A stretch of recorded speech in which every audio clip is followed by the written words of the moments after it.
Good evening. I'm Alan Joins, Mayor of Winston-Salem. It's my pleasure to call to order this March 17th meeting of the Winston-Salem City Council and ask the city clerk to call the roll, please.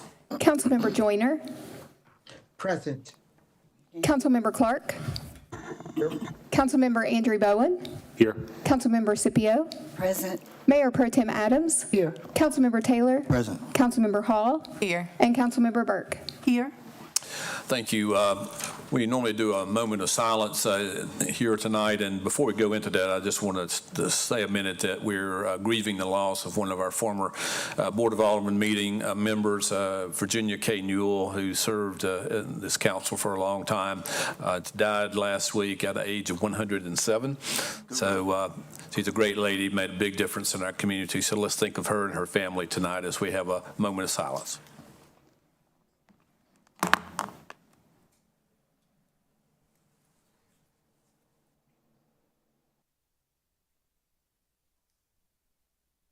Thank you. Would you join the City Council meeting in the Pledge of Allegiance? I pledge allegiance to the flag of the United States of America and to the republic for which it stands, one nation, under God, indivisible, with liberty and justice for all.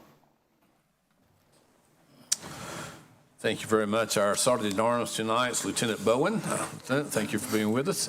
And I'm sorry, there was a quick change. Lieutenant must have got a call. Our Fire Marshal tonight is Nate Brown. Fire Marshal, thank you for being with us tonight as well.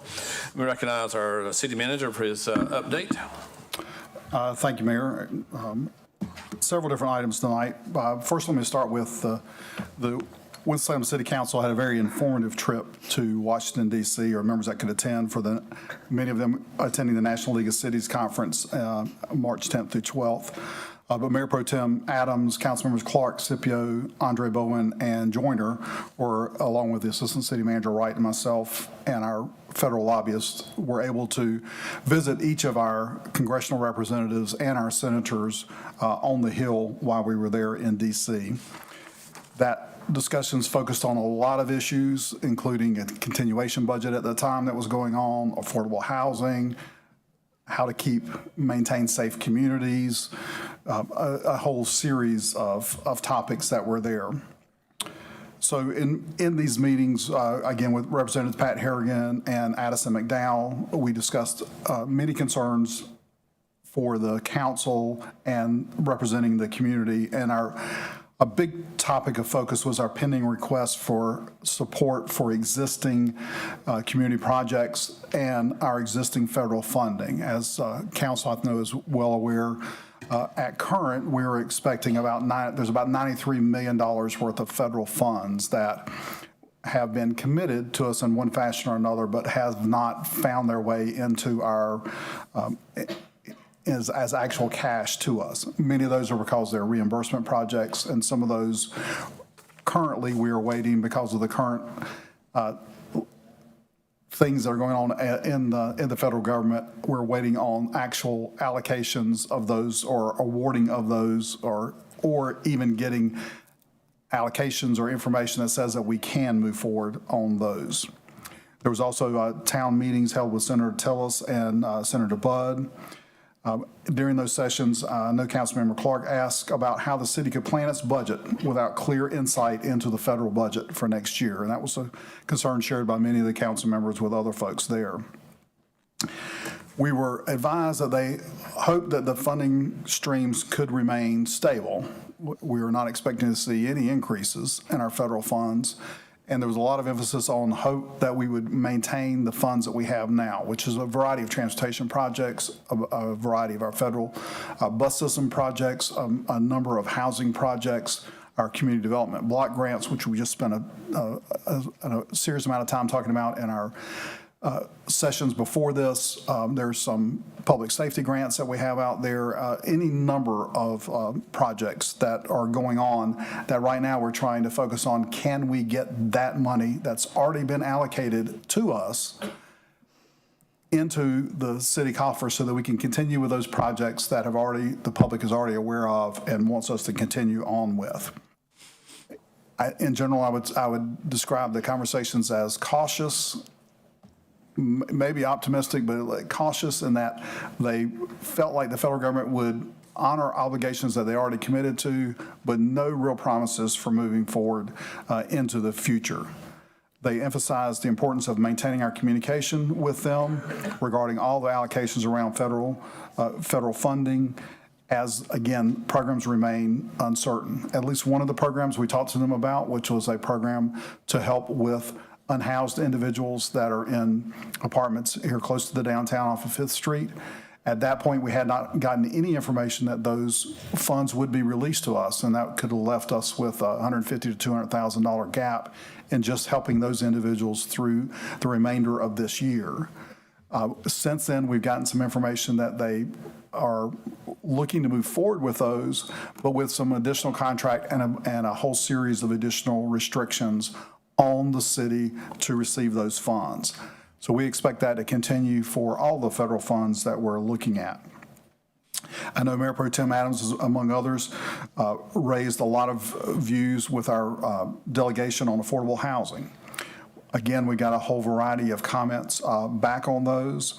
A lot of talk about the challenges related to interest rates, to regulatory constraints. Quite honestly, a lot of it was pushed back on, well, what is the local government's doing in terms of removing regulations? Not to mention that the building code is actually set by the state, not by you as the local officials. There was comments about having less density in our communities,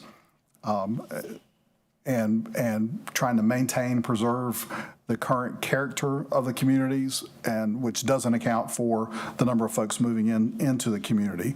So there was a lot of discussion on the affordable housing area that I think will mean that we'll have to monitor that very closely over the next several months to see what's going on.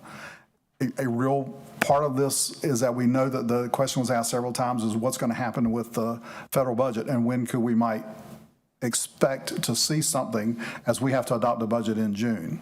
The federal year doesn't end until October. They just did a continuing resolution this past week for the current budget we're in. We're not very optimistic that we're going to see a federal budget before our budget comes into place, which means that there was a lot of talk about having to hold the resources that we might otherwise have allocated as federal funds during this budget process with the hopes that they come through. So a lot of our partners that typically see funding coming from us in July are probably not going to see that this year with the uncertainty of us not being able to allocate funds officially to other partners when we do not know that we're going to receive those funds without having to adopt another local revenue source to do those.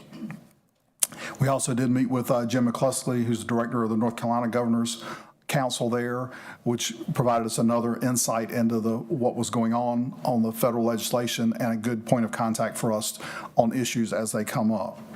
So again, the overall tenor of the visit was uncertainty. The congressional staff could not provide definitive answers regarding specific programs or federal funding levels, as many of those programs remain on hold pending various government reviews.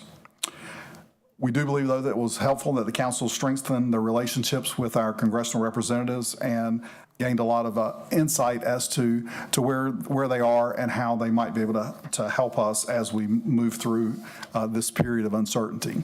So that was just a quick summary, but I know that many of you that were there have talked to your colleagues about that and wanted to make sure that we made sure that the community understood that we're going to be facing some very tough decisions likely in the upcoming budget, particularly as it pertains to federal funds and what that might mean to us.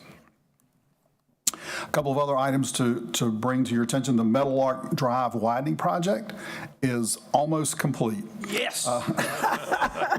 The project elements are being delivered in the final stages. We do believe by the end of April, the roadway portion will be substantially complete, which is the paving, island installations, signage, and road markings. There's other few things like shoulder and curb and gutter cleanup that will probably take longer than that. But for most folks, hopefully they'll see the traffic improvements all in place by the end of April. And then there will be another traffic signal project that will occur later in the year. To make sure folks are aware, the city is accepting applications for its Positive Path program through March 30th. Classes will begin on Monday, April 21st. This is a temporary part-time training opportunity for city residents which focuses on career exploration and development. It offers participants exposure to City of Winston-Salem careers and networking opportunities and external program partners in various professional areas of the STEAM, science, technology, engineering, arts, and math. There are certain eligibility requirements, so we encourage people to go to the website for information and to apply. And I will say in employee orientation this morning that I attended, one of our SOAR participants was in employee orientation today as a new employee with the city, starting as of today. Our sustainability folks, you heard through in our earlier meeting, is kicking off a new effort to promote healthy food options on a budget through a monthly class called Food for Thought. The first class will be held March 27th at 5:30 at the Carl Russell Community Center. Class is free, and each month will focus on a different topic with subject matter experts leading those classes. The annual Forsyth Creek Week starts this Saturday, so it's 9 days of recreation, educational, and hands-on activities for folks of all ages, 2 to 22 to 92. The Jamboree event will be at Winston Lake Park on Sunday, March 23rd from 2 to 4 p.m. A couple of items of recognition. We did earn the 2024 Tree City USA recognition from Arbor Day Foundation for our commitment to plant, grow, and maintain trees in the city. To earn this designation, we had to uphold 4 core standards, including maintaining a tree border department, having a tree ordinance, spending at least $2 per capita on urban forestry, and participating in the Arbor Day celebration, which we did this past year. And then you'll see a lot of folks here in the audience, and they're in the other room as well. But on Friday, March 14th, the Winston-Salem Fire Department held its graduation for class number 35 and their promotion ceremonies. And so we want to congratulate the 24 new firefighters and thank them for choosing this profession. And we also congratulate those that earned hard-earned promotions this year. And speaking of the fire department, just a couple of items to again bring to your attention. We were asked to talk a little bit about, because you will hear some more later, and we talked a little bit 2 weeks ago about what is going on in the fire department, but there was a request to talk about just factually what has happened in terms of allocations and programs for the fire department over the last 10 years. So I will say the fire department, like every other department in the city, and I haven't been here the last 10 years. Ben will have to correct me if I say something wrong. But to my knowledge, there is no department that has gotten everything that they wanted over the last 10 years, where council has always had to, in the budget process, seek to prioritize the issues, which include staffing, equipment, building renovations, and other things. But over the last 10 years, just as a point of reference for council on things that have happened in the fire department, from 2014 to 2025, the number of employees assigned to the fire department has increased from 343 to 400. I will say in that 400 does include the 11 Bear Team members, which are not traditional firefighter type positions, but nonetheless from 343 to 400 positions. In addition, the non-personnel operating budget has increased by 120%, adjusted for one-time equipment replacement cost.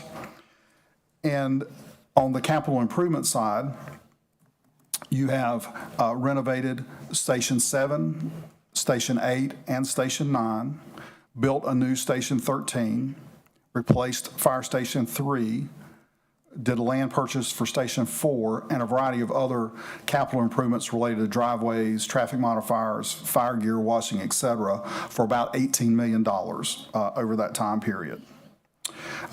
And there's a fair number of fire equipment apparatus that's been replaced, but I will say that there's more that we want to do in that area to make it, to bring everything up to the current standards that we're looking for. So the council has committed quite a bit of money towards the fire department, as it has to other departments over that time period, but just was asked to make sure that you were aware of those heading into tonight. So with that, I'll stand ready to take Any questions for the manager? Mr. Andre Bowen?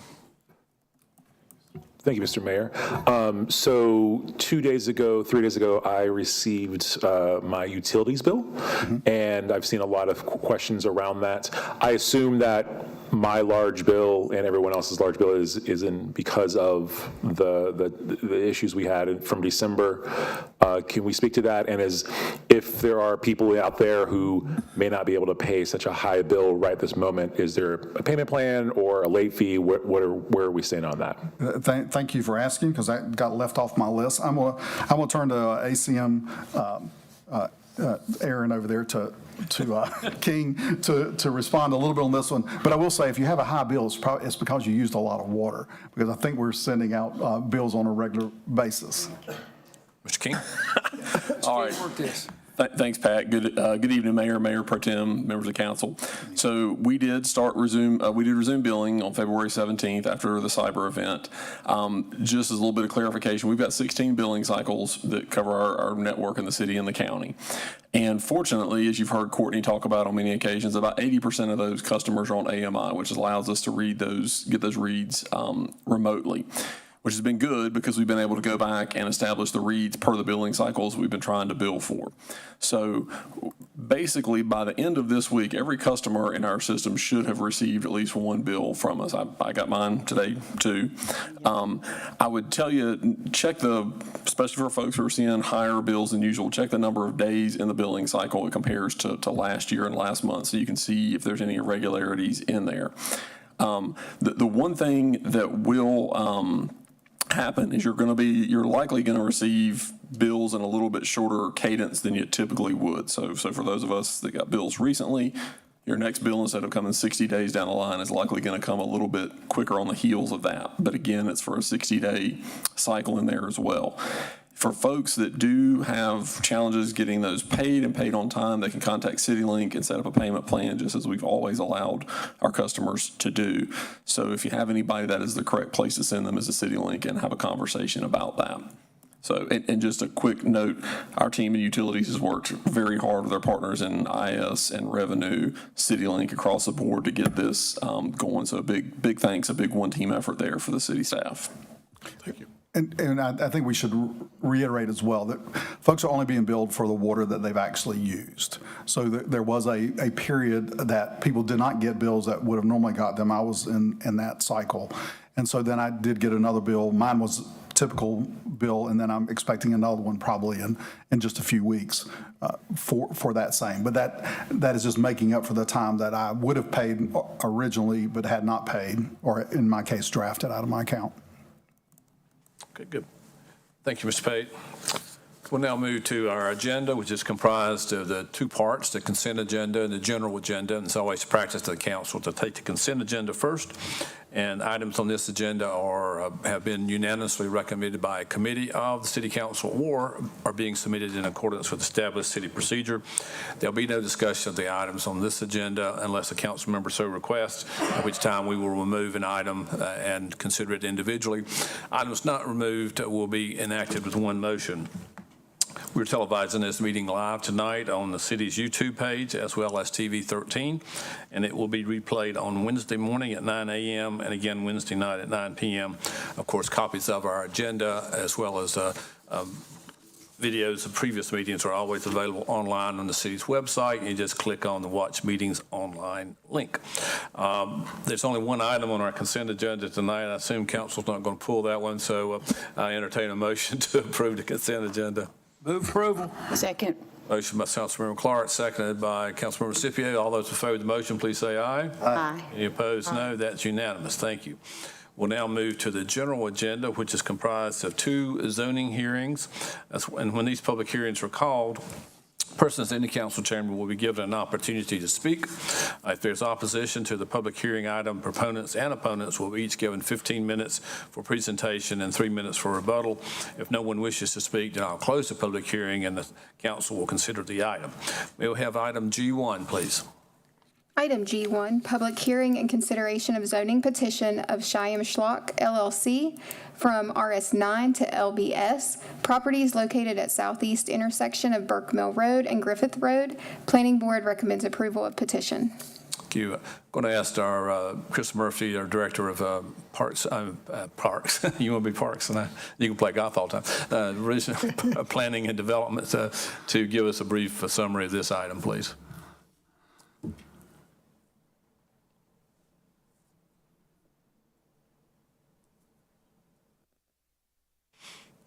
Thank you, Mr. Mayor, Mayor Pro Tem, members of council, good evening. Yes, this is a zoning petition of Shyam Schlock LLC to rezone approximately 1.08 acres, the southeast intersection of Burke Mill Road and Griffith Road, located in the South Ward, from RS9 to LBS, Limited Business Special Use.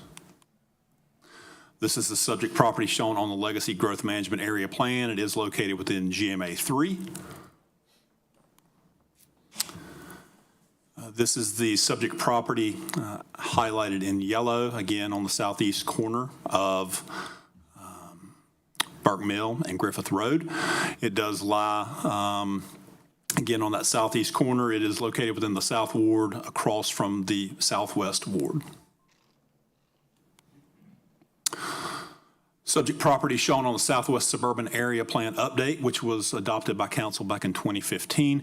It does recommend the subject property for low density attached residential, 0 to 8 units per acre, so townhomes. So that's the recommended land use for the subject property. Just a few site photos. This is looking north at the intersection of Griffith Road and Burke Mill Road. I see a typo there. That shouldn't be Mill-E, it's Mill Road. That is the location of the non-conforming Myers Grocery. The Myers Grocery property, convenience store, grocery store, gas station has been there since the late 1930s, early 1940s. It is considered legally non-conforming. It is located within RS9 zoning. This is looking east along the south side of Burke Mill Road. The subject property is to the right. Again, that's looking east along Burke Mill. The intersection of Burke Mill and Griffith is in the background of the photographer. Now, this is looking west from the subject property across Griffith Road. This is that Burke Mill Griffith Road intersection. You see the Academy Sports there on the the northwest corner of that intersection. This is looking south into the subject property. Again, a look at the existing Myers Grocery. The single-family house to the rear is to the left of this image is also part of this request. Makes up the 1.08 acre site.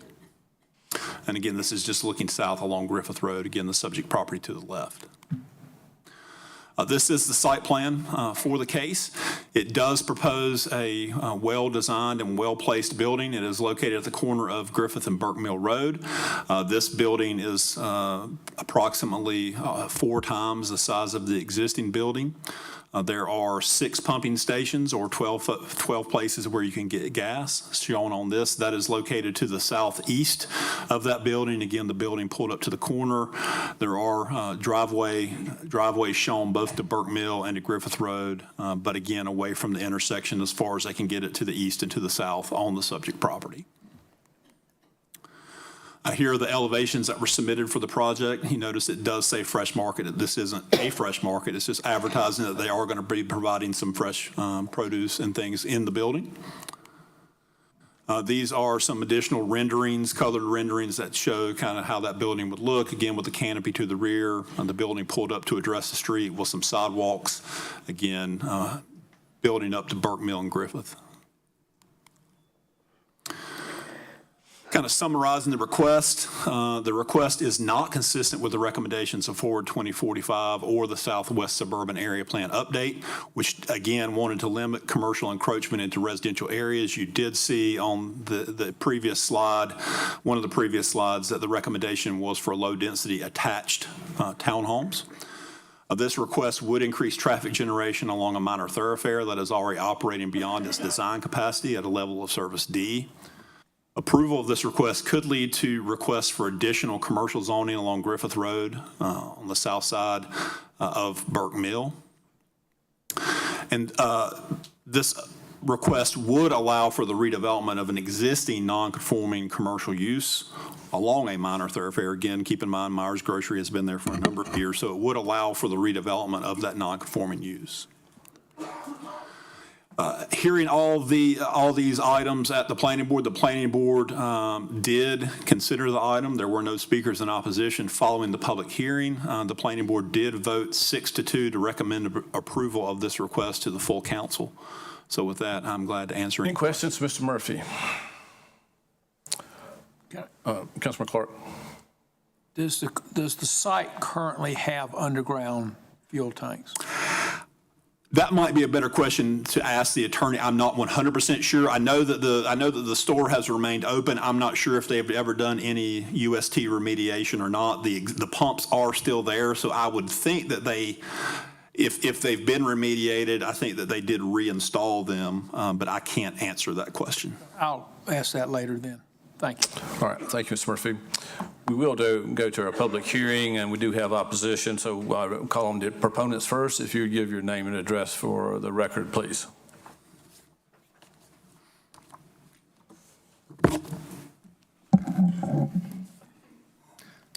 Thank you, Mr. Mayor and Mayor Pro Tem, members of council.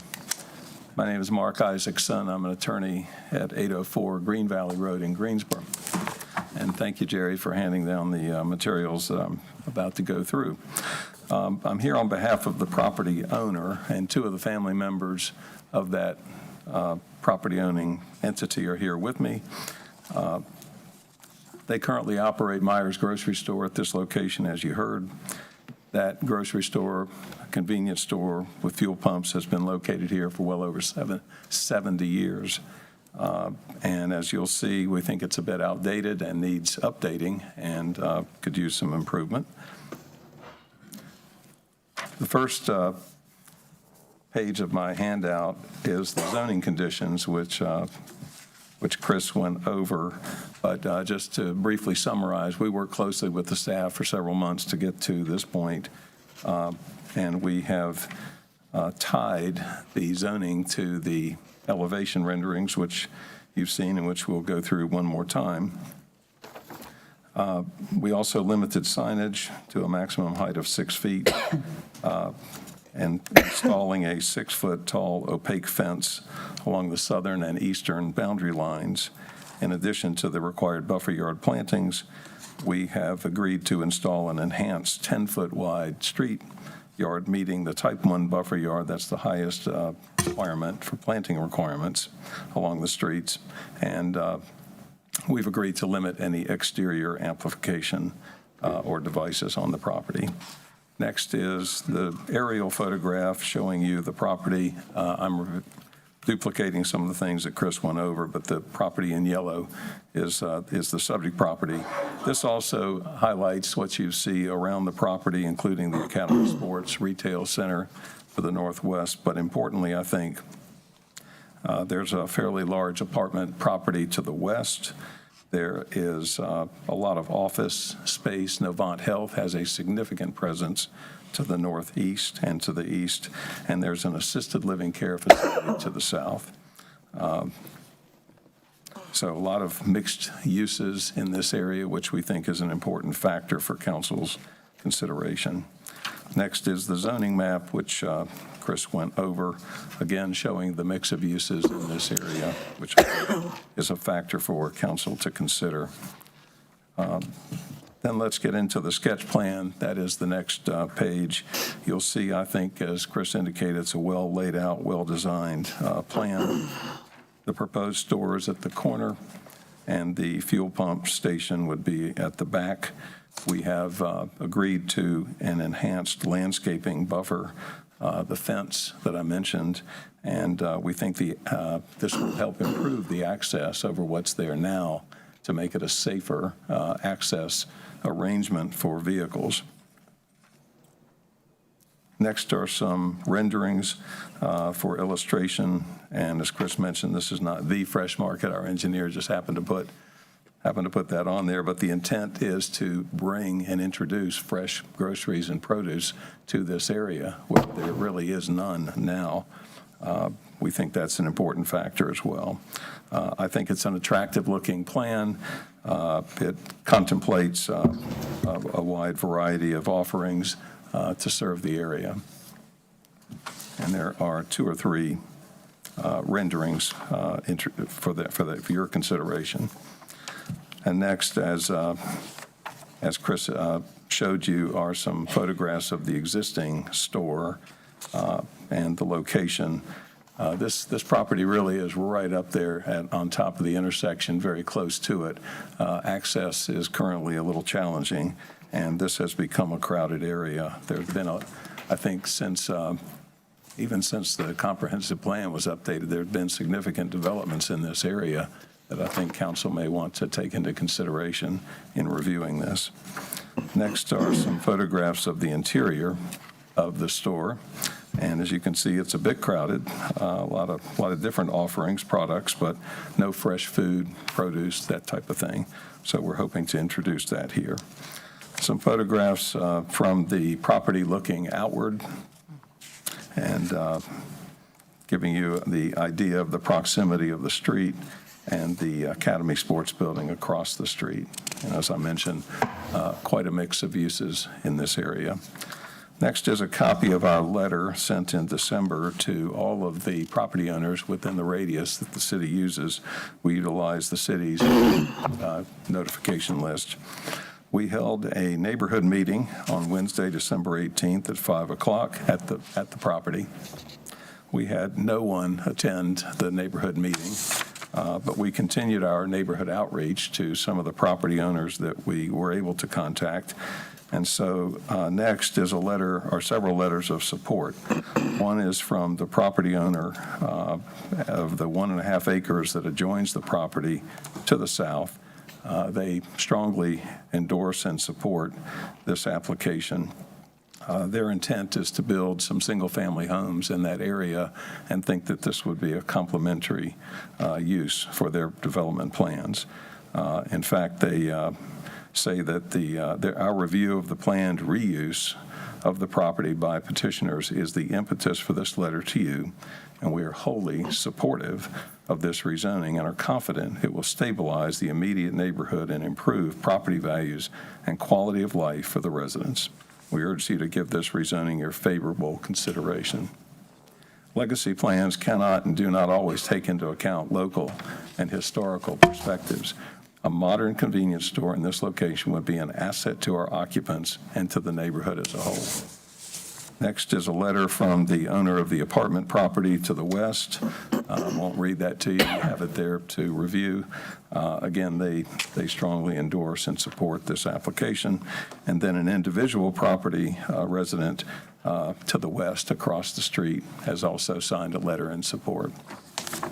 I know you all see many rezoning applications here, and I was chairman of the planning board in Greensboro for a number of years, and I would say it's a little bit unusual to see so many property owners in support of a rezoning application. In addition, I have brought with me, and will be glad to hand up for the record, a petition that my clients obtained signatures on 172 people who have supported this rezoning with a petition that we will place into the record with you. So how are we doing on time? Okay. I think in summary, the important points here are that this is an opportunity. This is a small business. It's been here for over 70 years. This is old-fashioned planning. In days of old, we had a neighborhood market. We had a neighborhood store. It was walkable. It was convenient. It was an asset to the community. I think that's what we have the opportunity to continue here. This area has grown up, as you all know. It's improved. It's got a lot of activity going on, which is great, which is fine. That's what this is all about, is to keep things moving, keep things growing. We all want to see that. But we want to see good quality growth, want a good quality development. And I think that's what we have submitted here. we have an opportunity here. We're sort of at an intersection. We can let this property continue to stagnate or be what it is, or we can give this small family business an opportunity to put their capital into it and improve it and serve this area with fresh food, convenience, fuel pumps, things that they don't have ready access to in this neighborhood, in this area. The intent here is to make this neighborhood serving, make it neighborhood friendly, make it part of the community and improve it from where it is right now. Some of the comments we heard at the lower level at Planning and Zoning were, this is not a Buc-ee's. We talked about traffic. This is intended to capture existing passerby traffic, which there's plenty of. A lot of the patrons of this business work at the Novant medical facilities in the area. They stop in on their way into and from work and get a cup of coffee or a snack. It would be great if they had an outdoor dining area or something similar quality to visit and support them. And in planning circles, it's called retail support, and I really think that that's what this constitutes. A couple more final points. And I always do this, I learned this a long time ago, neighborhood outreach is very, very important, and we wanted to hear what people thought. We held at least one neighborhood meeting, and we had no one attend. We have heard no opposition, and I think today was the first time that I heard that there might be any opposition. And we're happy to continue to discuss this project with anyone who has a concern or a question.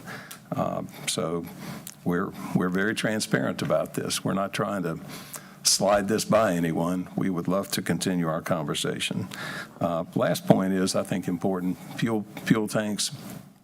I realize that the comprehensive plan calls for this to be fairly low-density residential, but we have to look at what's on the ground and under the ground. And here we have a long-standing commercial establishment with underground fuel tanks.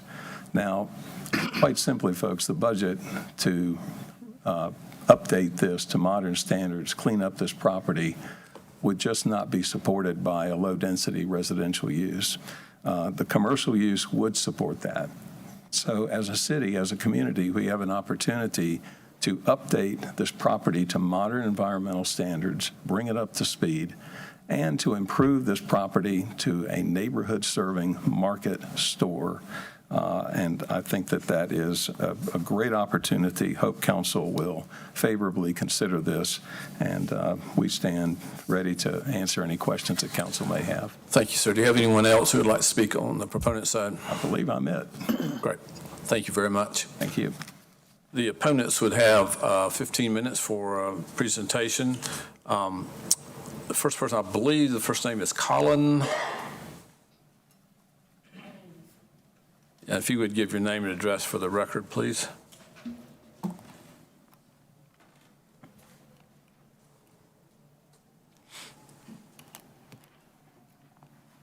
evening, Mayor Joines and committee council members. My name is Colleen Bidoff. I live at 3447 Water Wheel Circle, which is in the Mill Haven Landing development just off Griffith Road. I'm opposed to this rezoning because of the traffic problems that it will create on Burke Mill Road.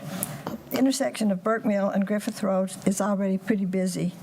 Most of my neighbors, like myself, are senior citizens, and we count on using Burke Mill Road to get to our doctor's appointments and to run errands. As I get older, and all of us are getting older, driving seems to be more of a challenge, and I think that more congestion on Burke Mill Road will be a real challenge for all of us.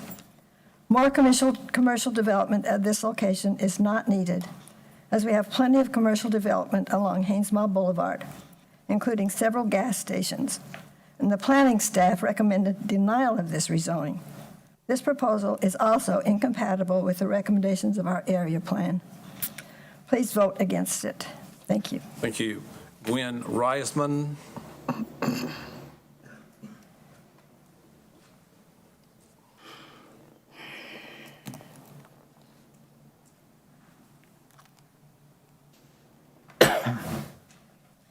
Good evening. Thank you for giving us the opportunity to speak. First of all, we were Name not. and address for the record, please. Excuse me? Name and address for Oh, the. my name is Gwen Reisman. I live at 3468 Water Wheel Circle in the Millhaven Landing development. I would like the people from Millhaven Landing to please stand so that everybody could see how many people are in accordance with what we're talking about. We all live on, when the gentleman spoke that nobody came to the opposition to the meeting on January 9th, we weren't aware of it. We are outside of the area where people were notified. We didn't receive a letter. We didn't know anything about it until recently when we suddenly realized that this was going to impact us in a big way. I've lived in that neighborhood since 2006, and there was a four-way stop at that corner. Then the traffic grew, so the city decided they needed a traffic light, and that helped. That little store right now doesn't generate a lot of traffic. It's very small. I don't think anybody in our development, many people even go in there because there's nothing of interest for us. We didn't get our gas there ever. Now there's going to be 6 pumps and a lot larger building, and it's going to attract a lot more traffic. The traffic, everybody agrees that the traffic along Griffith Road and Burke Mill, but especially Griffith Road, has grown exponentially. It's very hard for us to get out of our development. And also to speak to the thing that, well, it's nice to have an extra amenities and things there like cafes and restaurants. We have all of that already. We don't need more of that. We have plenty of it going there. And when I look, basically the most important thing is the traffic pattern. How are they really going to, if they anticipate that much traffic, how is that going to be controlled? It's not really clear to us anyway on the way the plans are. I think there needs to be some better understanding. I've almost gotten hit a couple of times. Somebody cuts right in front of me from Burke Mill to go into that corner. And then another time the traffic was backed up because there was a car from Texas and he was trying to get in left on Griffith Road and it backed up all the traffic. So we really are in a bind. The traffic is a big issue. Whether or not it's something we need, I'm not so sure we do. But the traffic is a big deal, and I think that needs to be considered and clarified. Thank you. Thank you. Marcia Vetter.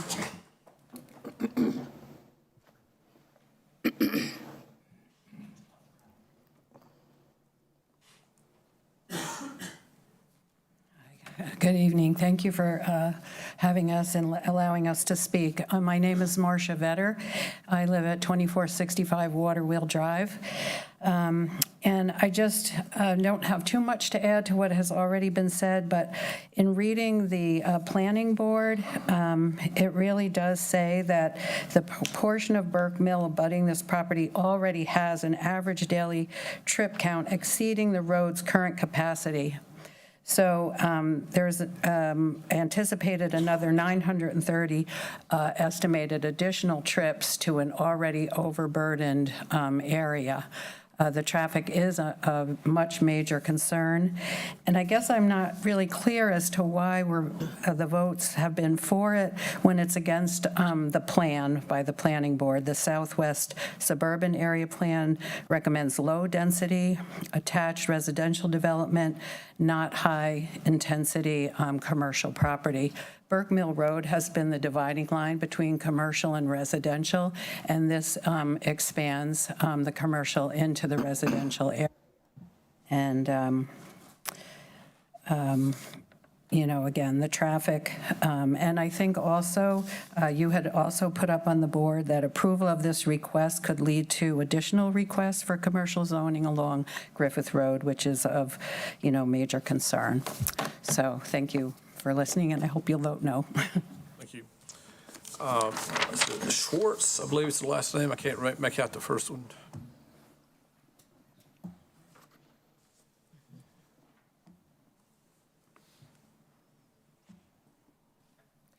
Good evening. Thank you for letting us speak this evening. I agree with my name is Victoria Schwartz. I live at 3576 Old Grist Court in the Millhaven Landing Development. I've lived there 6 years. I was a part of the original safety committee of our organization, our homeowners association, and with the help of Mr. Mundy, former council member, we were able to get the traffic mileage down from 45 miles an hour, which was totally ignored, to 35 miles an hour. So that was a big opportunity for us to slow some of the traffic that goes up and down. If you've ever been on Griffith Road, it is the only way, and it's mostly local people who know that they can bypass all of Stratford Road, which is not a very good road to be on, certainly at business hours. But people know that road, and they know that there is no outlet for us to get. You have to go all the way from Haynes Mall Boulevard off of, and then down Griffith, all the way to Old Clemens. There's nothing but residential area in there, except when you get to the very end of Griffith, and there are some commercial businesses down near the water plant. I would like for you to consider the increase not only in traffic, but the fact that we have so many commercial businesses within a half a mile, within a quarter of a mile of Griffith Road and Burke Mill. We have the restaurants, we have the large complex that has now been built where Academy Sports is, and that has continued to grow. That has been a boon to the area, and yes, it has increased the traffic. But this particular business would be encroaching in a traditional residential area. That market was not being used at all, and many of us were very surprised that it was sold. It was hoped that it was going to be built for affordable housing. That's what that area needs in that property. So thank you, and I hope you will at least give our organization an opportunity, as other people who will be impacted by this, who were not made aware, and we would have voiced our opposition earlier had we been aware of the meetings. Thank you. Thank you. And the last person is Rick LaBelle, or? I just stand in agreement. I don't. Okay, good, very good. Thank you. That's all that signed up to be heard on this. Does anyone else want to be heard for the opposition? All right, so you know one. Oh, okay, yes, sir. Good afternoon. It's great to see everybody here. Daniel Peace Ekstrom. Where do I live? 4533 June Avenue in Winston-Salem. So my comment is not specifically about this gentleman's project, because it sounds like a great project. It just seems like it's in the wrong district. We have other places, and you want to put the automotive guy, and that's what I really came to talk about. There's places over on the south side where these things were needed, and the woman just talked about affordable housing for seniors. So that's a problem. We have no drugstore downtown. The people that you are so concerned about, the elderly from Crystal Towers, can no longer get their medicines within walking distance. Okay? Simple thing. Medicine. People from Crystal Towers come down and get the medicine for 5 or 6 people. Sir. And I'm on topic, so just wait one second. I'm not hearing the topic, sir. I'm going to rule you out of order if you don't get on the topic now. The topic is a grocery store, correct? Okay? So let's go from there. A drugstore, correct? We need one downtown. Point of story. The other point of story is about your zoning. You made up the zoning. Most of you were present during some of these things, and they were great ideas. Why revisit the wheel? Put the people off to another place where it would be more compatible, and listen to your people. You don't listen to the people. So there you go. Have a good day. Anyone else for the opposition?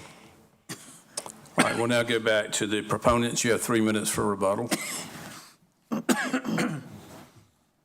Thank you, Mr. Mayor. Just to address some of the points that we heard, I think this would be a very different rezoning application, may be treated differently if we were introducing. Sorry. Oh. Bring your microphone up. Okay. How's that? Okay. I think this would be a different application and a different approach if we were introducing a new commercial use here at this corner, but we're not. We are asking to extend the life of an existing commercial business that's been here for over 70 years. Meanwhile, the rest of the community has grown up around it, and we think it's appropriate and reasonable to try to serve the residents in this area. As to traffic, I think we're all concerned about traffic. I certainly am too. This did not trigger a traffic impact study. That was not required. I think that is a yardstick that this council has used and would typically look at in determining whether a traffic impact is significant. This is not intended to be a destination. This is intended to be a neighborhood-serving store, market that would capture existing traffic that's in the area. I think I showed you that there are a lot of mix of uses in this area, including significant medical offices, Novant, a credit union, significant apartments and other residents here. It's a true mix of uses. This is old-fashioned planning. I don't think we're introducing anything radical or new here. I understand the concerns. Unfortunately, we were not aware that there was that this community was interested in this. We certainly want to continue that conversation, and we'd be glad to do that. And many of the issues that you've heard about will be dealt with during the site planning process. As you all know, this is, in our office, we say the rezoning approval is an opportunity to try. That's what you're given if you are afforded rezoning approval, an opportunity to try to develop your property. Then the rubber really hits the road when you go through the site plan process with the staff, and this plan gets routed around to all the departments to determine where the best access is. Right now, I think we would all acknowledge it's not great. We want to improve it as well. My client's certainly concerned about the safety and well-being of the access for their patrons and for people in the area. This would afford them an opportunity to make that a safer and more appropriate arrangement for transportation. Thank you, Glad Mr. to answer Isis. any questions. Thank you. All right, the opponents, you would have 3 minutes for rebuttal if you'd like.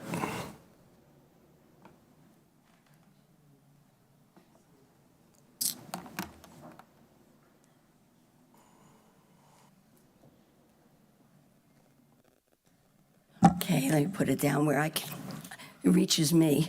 I understand their concern that they feel that they're fulfilling something that exists there already. But as I said, that little store has hardly been used at all by anybody in the development. Nobody I know in ours does, and very few people go in there. This is going to change that significantly and attract a whole lot more people. So that traffic is going to become more of a problem rather than less. So that's number one. Number two, which I forgot to mention, there's going to be a 60-home development that's in the process of being built even closer to it along Griffith Road. That's 60 homes. That's at least 100 more cars because everybody has 2 cars. So you've got that extra traffic coming out onto Griffith Road, plus all of the other people that they're talking that use it anyway. And it is Griffith Road is a way for a lot of people to avoid going down Haynesville Boulevard and Stratford Road. It's a shortcut, and it's got less lights and all of that. But the big concern is the traffic planning. Not so much against the store itself, but rather the planning. I don't think there's a need for it, and many of us believe that, but I do think that the planning of the traffic has to be looked at carefully, and I'm not satisfied with the way that it's explained in the plans. Thank you. Thank you. Anyone else for the opposition on the rebuttal? All right, seeing no one, I'm not going to close the public hearing. I'm going to recognize Councilmember Joyner, who I believe might want to make a motion related to this. So I'll keep the public hearing open. Councilmember Joyner, you're recognized. Thank you, Mayor. Mayor Pro Tem, Council. I would like to make the motion at this point because of all of the discussion needs to be considered. I'd like to make a motion to continue this item until our next meeting, April 21st. We understand there's some technical problems there. We're doing the best to get the votes. Councilmember Joyner, would you state your motion one more time, please? I would like to make a motion to continue item G1 to April 21st council meeting. Thank you. The motion is to continue the item to the April 21st meeting of the City Council. Second. Second by Councilmember Hall. Any discussion? All in favor of the motion to continue this item to April 21st, please say aye. Aye. Any opposed, no. No. That motion passes on a vote of 7-1. Councilmember Andre Bowen voting no. All right, we'll now move to item G2. Item G2, public hearing and consideration of zoning petition of Gem Site Development LLC from GBS to GBS, properties located at the south side of Fairlawn Drive, across from its intersection with Fairlawn Court. Planning Board recommends approval of petition. This petition is continued from February 17th after closing the public hearing. So the public hearing was closed. We're not going to hear additional comments tonight. Recognize Mayor Pro Tem Adams. Mayor, members of the council, I move for approval of 1, the statement of consistency for the approval of this item, and 2, W3641. There's a second. Second. Second by Councilmember Clark. Discussion? Not all those in favor of the motion to approve this rezoning, please indicate by saying aye. Aye. Any opposed, no. One no. Councilmember Andre Bowen. Andre. All right, the motion passes on a vote of 7-1. Councilmember Joyner, I assume you voted yes. Okay, so 7-1. All right, thank you, Mayor Pro Tem. We'll now move on to the public comment period, which is it's time once per month that the council invites members of the public to address it on items that are germane to city government. We set aside 30 minutes for this. We asked each individual who is going to speak to limit your comments to 3 minutes and give their name and address for the record. We also ask that you not delve into personnel issues or things of that nature that are not germane to overall city government. We suggest that you pursue those items through our city leadership. So to begin tonight, we have signed up, Mike Klingtoby.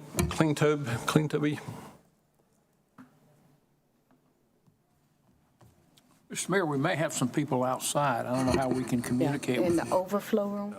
Mike Klingford, they're hearing us in there, I think. No, they can't hear out there. You can't hear in there? Let me go get them. All right, we'll move on. From some people. Bill Blancato, there he is.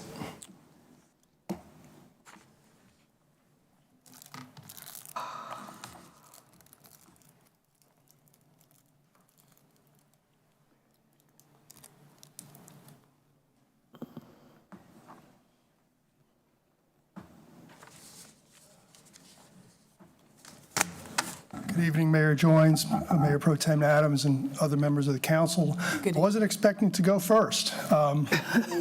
Very brief. Understand. Bill, could I give your name and address for I'm the sorry. place?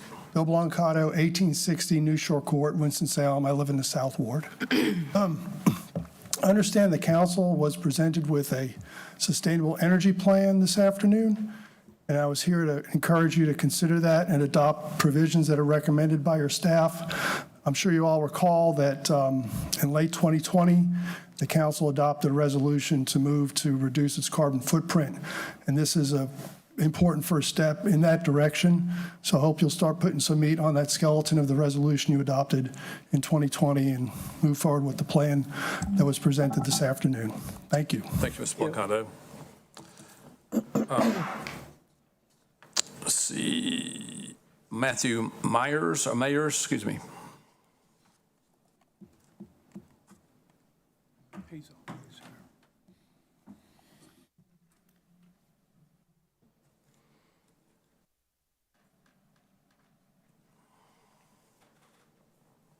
Good evening. My name is Matthew Mayers. I live at 2844 Wesleyan Lane in Councilmember Clark's district or ward.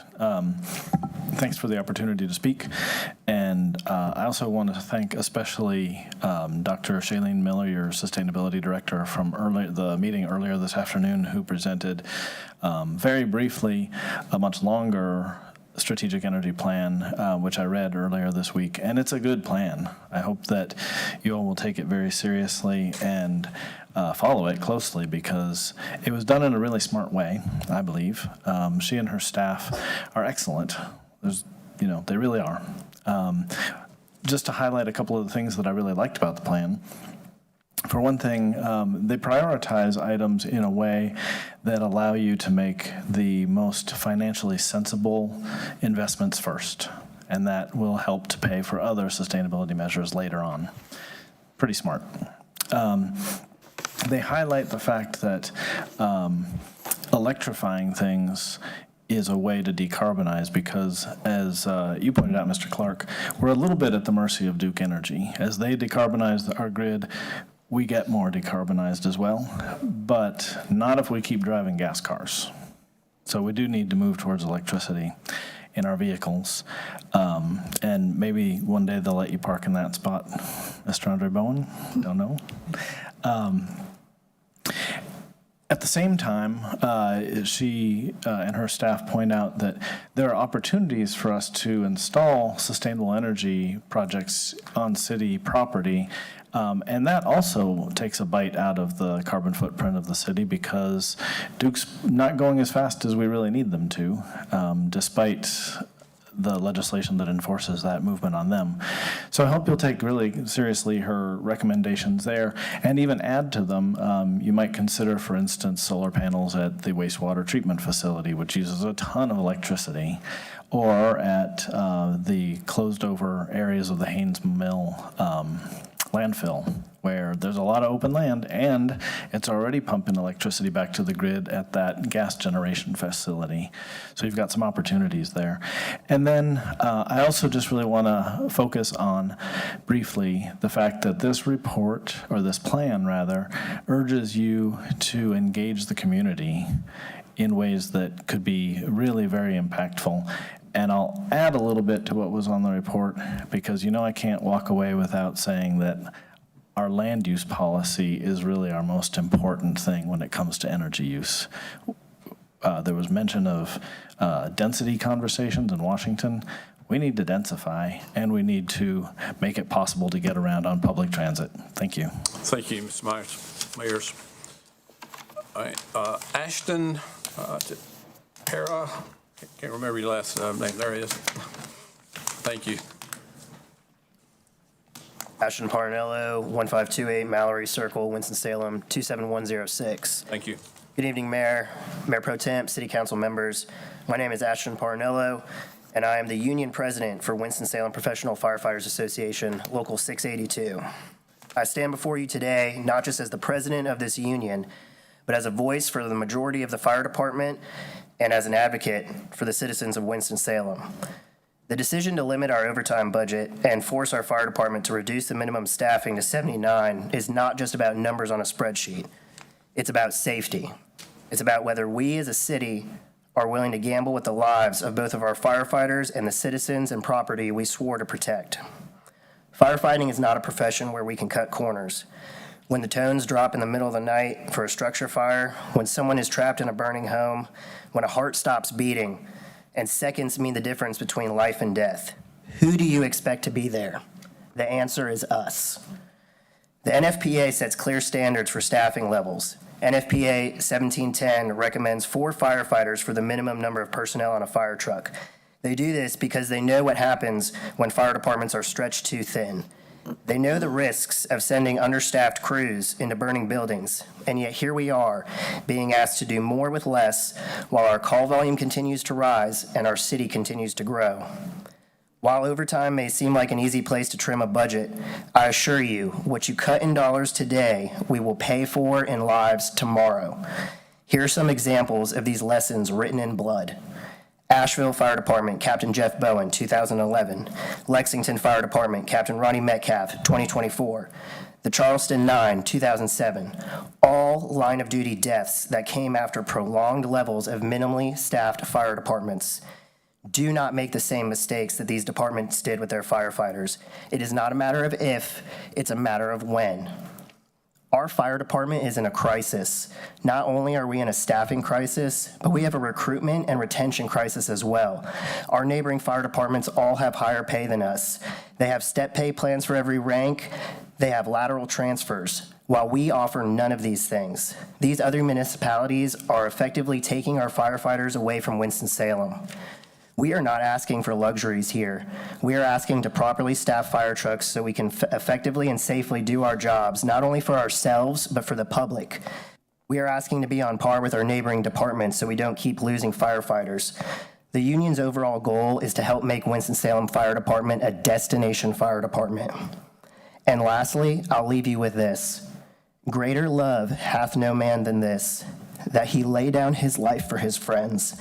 In our profession, we will make the ultimate sacrifice if need be, but please do not force us to make this sacrifice for gratuitous reasons. Lives depend on this decision. I hope you make the right one. Henry Murray. Henry Murray. Jason Gore. Jason Gore. Didn't hear his name. Good evening. Mayor Pro Tem Adams, and the rest of the council. My name is Jason Gore. I've served this community for over 30 years as a volunteer in the Mount Tabor area and for Forsyth County EMS and a special operations response team, where I learned under Dr. Lustringer how to handle large-scale emergencies, but nothing compared to the Weaver Fertilizer plant fire in January 2022. This wasn't just a challenge, but it was a wake-up call to the city. Ammonium nitrate was responsible for some of the largest explosions up to that point, and we were stepped to be the next one. It resolved in a defensive strategy that evacuated 6,000 people. That fire also highlighted some areas of improvement on hazardous materials management. While some responders on the scene had expertise to handle the evolving situation, the incident reinforced the importance of pre-incident planning, coordinated response strategies, and public awareness of chemical hazards. These challenges faced by many communities, not just ours, underscore the continued investment in training, risk assessment, and emergency preparedness. Firefighting is not just about courage, it's about science and decision-making. Nitrous oxides and other things that were released during that fire and boron tribromide have long-term effects. That brings me to 2 in, 2 out, a rule set forth by OSHA that defines how we operate in dangerous environments. It ensures that 2 firefighters are outside, 2 firefighters are inside. We need these manpowers in order to meet these regulations. Since Weaver, I've spoken at a variety of different conferences about this incident and quick decision-making and large-scale industrial incidents. And the question that always comes back to me is how much manpower played into that. It played a very important role in we had a very high number of overtime people that day. Since Weaver, at the end of the day, Weaver's reinforced the best firefighters aren't the ones who charge in, but the ones who think, adapt, and act decisively. Because in moments like that, decisions save lives. I appreciate your time. Thank you. Thank you. Vincent Messina.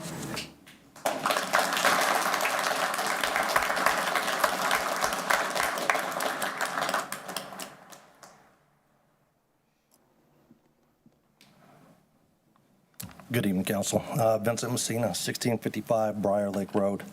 I'm here to address the staffing cuts with the Winston-Salem Fire Department on fire trucks. So while our taxes and our property value has gone up, city manager is telling us that the value of our safety and our lives has gone down as citizens of Winston-Salem and the firefighters as well.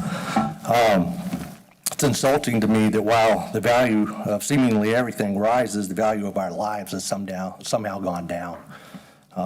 The proof is in Winston-Salem's budget. The devaluation of our safety is on record to cut the fire department safety staffing to 3 firefighters per truck, which is below the national standard. And if it weren't for Winston-Salem Professional Firefighters Association, the union, bringing these cuts to light, the people of Winston-Salem, citizens, everybody that visits and drives through here, works here, we'd likely not know that they are less safe day to day when they're in this city. Leadership in the city and within the department made the decision that puts firefighters' lives at risk, it puts everybody on this council's lives at risk, and it wasn't even going to be publicly addressed. So Winston-Salem's press release about these staffing cuts was misleading at best. Press release mentioned NFPA 1710. 1710 exists for a reason, and it states a minimum of 4 firefighters on a truck is the national standard recommendation. Not 3, not 2, not whatever your neighbors are doing, not whatever the volunteer fire department in the county is doing. 4 firefighters on every truck. It's interesting that someone would cite that when it's so easily debunked. Any of you guys can look up 1710 right now and see the recommendation for minimum staffing on fire trucks. The department purposely downplayed the impact, but the reality is simple. You're not as safe with less firefighters. If there's less firefighters, you're not as safe. There's no way. There's no how. Gambling with public safety is a very poor decision. It's a risky way to save money.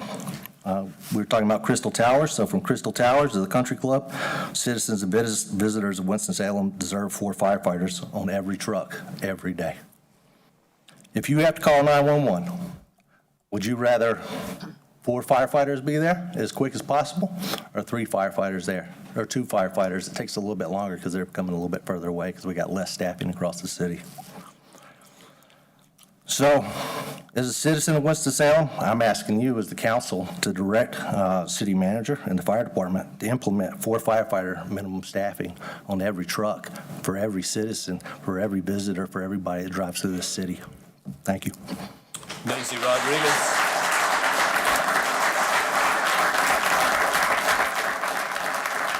Daisy Rodriguez. Daisy Rodriguez.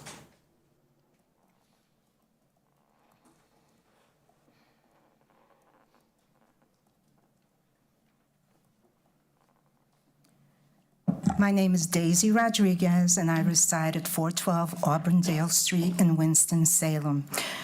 Good evening, Mayor, Mayor Pro Tem, and council members. I stand in front of you as a concerned mother of a Winston-Salem firefighter. My son has served as a firefighter for over 7 years, and he continues to serve the people of Winston-Salem. Every day, he and his brothers and sisters not only serve as firefighters, but as first responders. The cut from 4 to 3 men on a truck may not seem like a big deal, but when you are in a situation where 1 extra person is needed to help in an emergency, it can be the difference between life or death. I am not only concerned about my son and every firefighter in Winston-Salem, but also for the citizens who depend on them. With that said, I respectfully request that you reconsider this change and reinstate the 4 firefighters per truck standard. Thank you. Thank you, Ms. Rodriguez. Dan Bessie.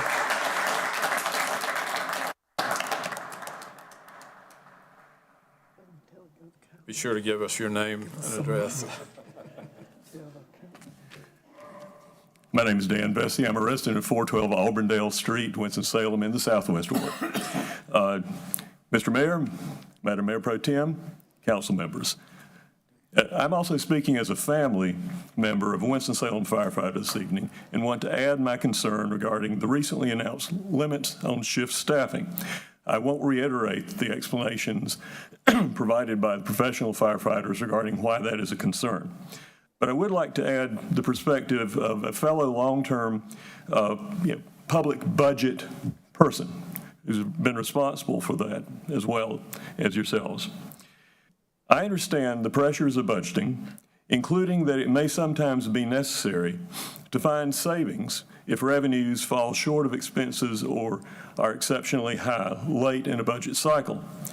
However, in my experience, it's highly unusual to take a discretionary step to reduce the on-shift staffing level of critical public safety positions during a budget cycle due to higher overtime costs. Instead, that's a classic example of why financially sound local governments like Winston-Salem have always budgeted a level of reserves that is higher than a minimum required by state law. This gives you the opportunity to cover higher than anticipated expenses until you get to the next budget adoption. And that makes this decision to reduce shift staffing levels a discretionary one by senior management, ultimately back-checked by the elected governing body yourselves. I encourage our representatives on the City Council to direct that the city manager withdraw the newly announced limits on firefighter shift staffing and to maintain the previous shift staffing levels pending further review during the fiscal year 2026 budget process already in motion. Thank you for your consideration. Thank you, Mr. Besson.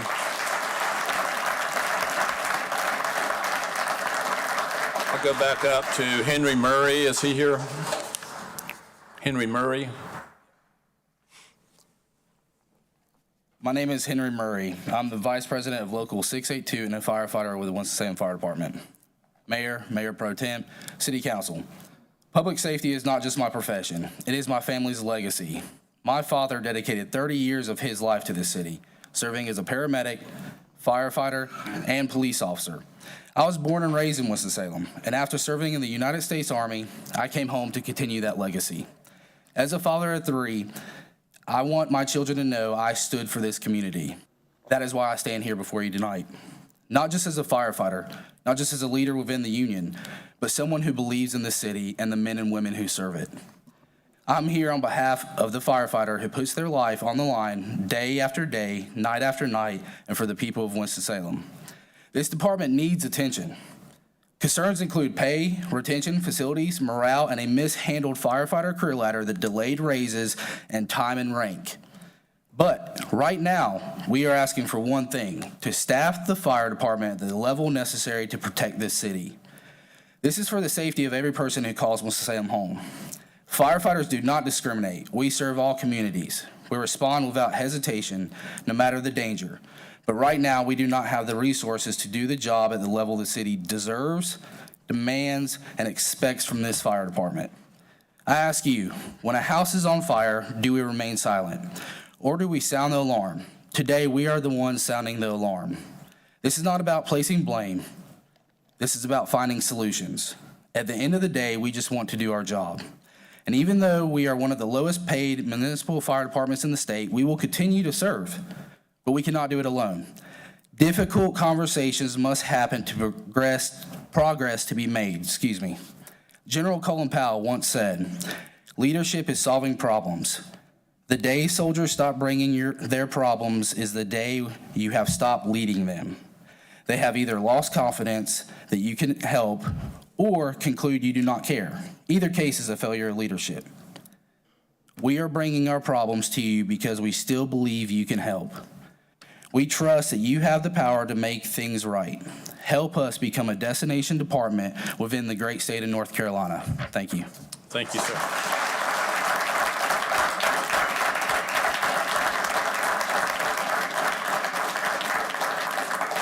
Ms. Shavers.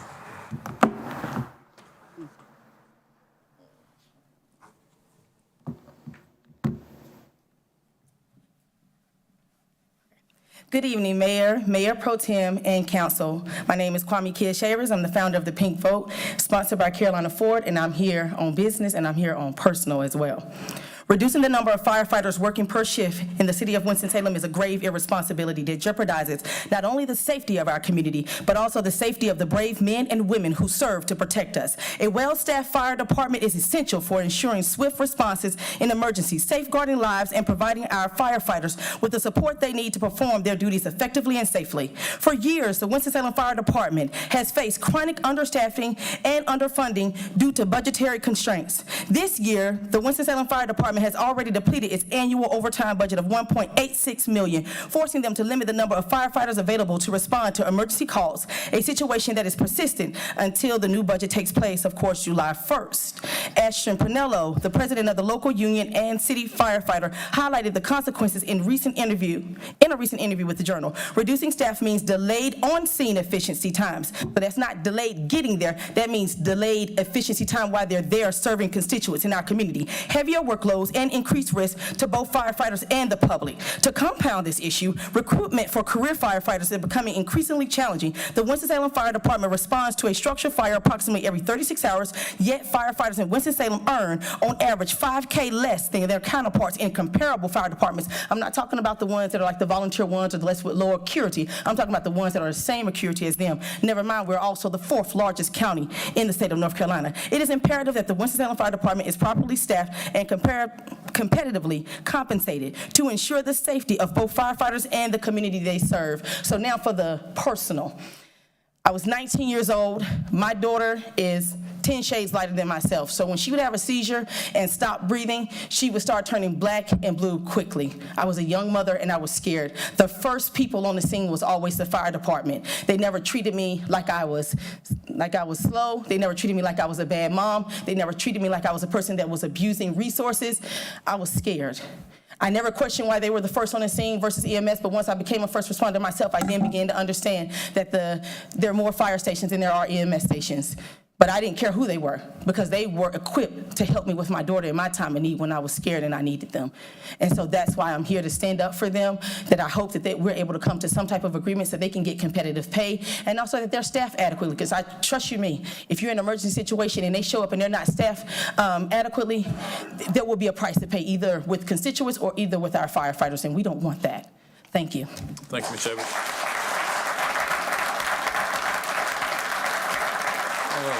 Close the public comment period and would entertain a motion to adjourn. Move for adjournment. Motion to adjourn, is there a second? Second by Councilmember Clark. All in favor of adjourning, please say aye. Aye. Any opposed, no. We're adjourned.